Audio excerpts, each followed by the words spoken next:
স্বাগত তোমাদের সকলকে। নমস্কার। নতুন নবম শ্রেণীতে উঠেছি এবং বিজ্ঞান বিভাগে ভর্তি হয়েছে, কিন্তু বুঝতে পারতেছি না কেমিস্ট্রি নামক যে সাবজেক্টটা আছে বা রসায়ন নামক যে সাবজেক্ট আছে সেটার রসটাকে কিভাবে নিব। তাহলে এই ভিডিওটা তোমার জন্য। ঠিক আছে, তাহলে শুরু করা যাক। ব্যাপারটা হচ্ছে, রসায়নে ভালো করার অবশ্যই কিছু ট্রিক্স আছে। সেই জিনিসগুলো নিয়ে আজকে আমরা আলোচনা করার চেষ্টা করব এবং তোমাদের বোর্ড থেকে যে রসায়ন বইটা দেয়া হয়েছে এটা আসলে কতটা সিগনিফিক্যান্স তোমাদের জন্য, বা এই বইগুলোর পাশাপাশি আর কোন সহায়ক বইগুলো তুমি যদি পড়ো তাহলে আসলে তুমি ভালো করতে পারো, এই জিনিসগুলো নিয়ে আমরা আজকে একটু ডিসকাস করার চেষ্টা করব। অবভিয়াসলি যারা ভিডিওটা হয়তোবা তোমাদের হাফ ইয়ারলি পরীক্ষার আগে বা যারা নতুন নবম শ্রেণীতে উঠেছো শুনছো, তাদের জন্য অবশ্যই ভিডিওটা খুবই ফ্রুটফুল হবে এই আশা ব্যক্ত করেই আমি ক্লাসটা শুরু করছি। তো ব্যাপারটা হচ্ছে কি যে রসায়নে আমাদের যে বইটা আছে, প্রথমে বলি এই বইটার আসলে কতটা সিগনিফিক্যান্স আছে। ব্যাপারটা হচ্ছে যে আমাদের রসায়ন যে বইটা আছে সেটার যথেষ্ট সিগনিফিক্যান্স রয়েছে। ইভেন এই বইয়ের প্রত্যেকটা ওয়ার্ড সেটা তোমার বইয়ের ভিতর ডেসক্রাইব করা থাকুক বা নাই থাকুক, প্রত্যেকটা জিনিস তোমাকে অ্যানালাইসিস করে পড়তে হবে। ইভেন তোমার রসায়ন বইয়ে কিছু জায়গায় কিছু জিনিসকে ইন্ট্রোডিউস করা হয়েছে এমনভাবে যেটা আসলে তোমার পরীক্ষায় অন্যভাবে আসতে পারে, সেই জিনিসগুলোকেও তোমাকে খুবই ভালোভাবে অ্যানালাইসিস করে পড়তে হবে। স্পেশালি তোমরা জানো যে রসায়নে হয়তোবা তোমরা তোমাদের বড় ভাই বোন বা যারা আছে এদের কাছ থেকে সবার কাছ থেকে হয়তোবা জৈব যৌগ নামক একটা চ্যাপ্টারের নাম তোমরা সবাই শুনেছো।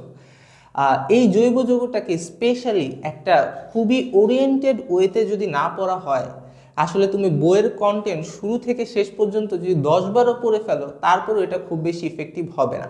কারণ বইয়ের শুরুটাই যেখান থেকে করা হয়েছে সেই অ্যারেঞ্জমেন্ট থেকে শুরু করলে অনেক ওয়ার্ডই তুমি জানো না বা অজানা।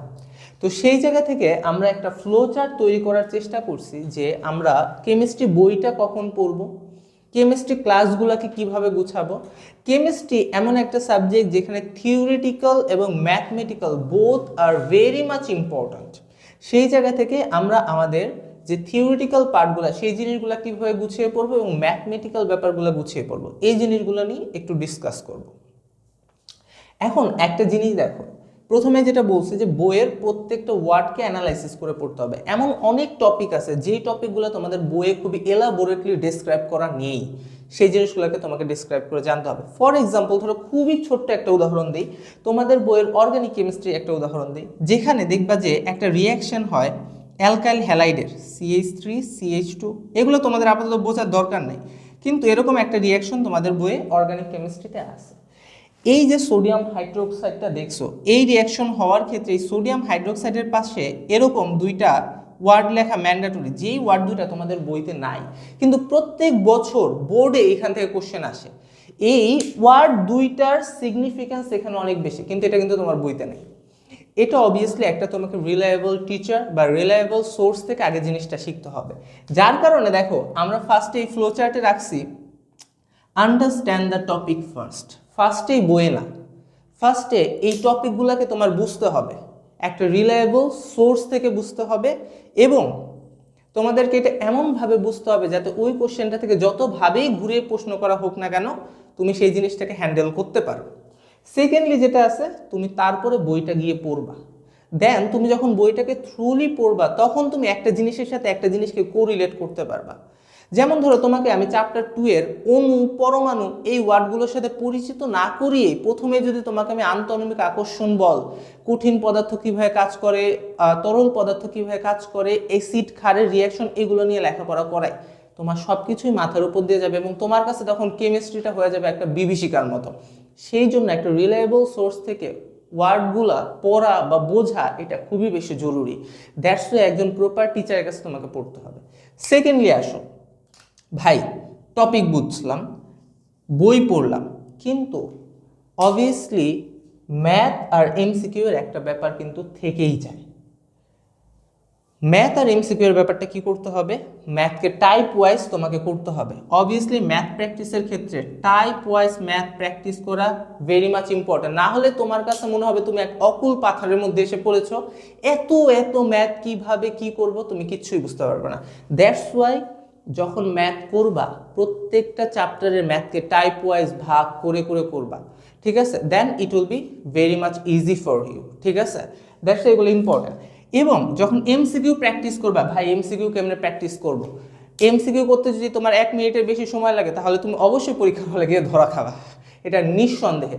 সেই জন্য তোমাকে শর্টকাট মেথডগুলো খুব ভালোভাবে শিখতে হবে। ম্যাথ তো প্র্যাকটিস করতে হবে, সাথে শর্টকাট যে ব্যাপারগুলো আছে এই জিনিসগুলো ভালো করে শিখতে হবে। আলটিমেটলি তুমি কেমিস্ট্রি যদি সামারি করে দিতে চাই কেমিস্ট্রি কীভাবে পড়বা, ফার্স্ট একটা রিলায়েবল সোর্স থেকে, ইট ক্যান বি ইউটিউব, কারণ এখন এডটেক প্ল্যাটফর্ম এত জায়গায় ছড়িয়ে পড়েছে যে তুমি যে কোনো একটা এডটেক প্ল্যাটফর্ম থেকে খুব ভালোভাবে শিখতে পারো। আর সেই লক্ষ্যে আমরাও একটা এডটেক প্ল্যাটফর্ম খোলার চেষ্টা করছি, যেখানে হয়তোবা আমরা তোমাদেরকে একটা প্রপার গাইডলাইন এবং প্লে লিস্টের মাধ্যমে প্রত্যেকটা চ্যাপ্টারকে স্টেপ ওয়াইজ বোঝানোর চেষ্টা করবে, এবং আমাদের সাথে তোমরা আশা করি থাকবে।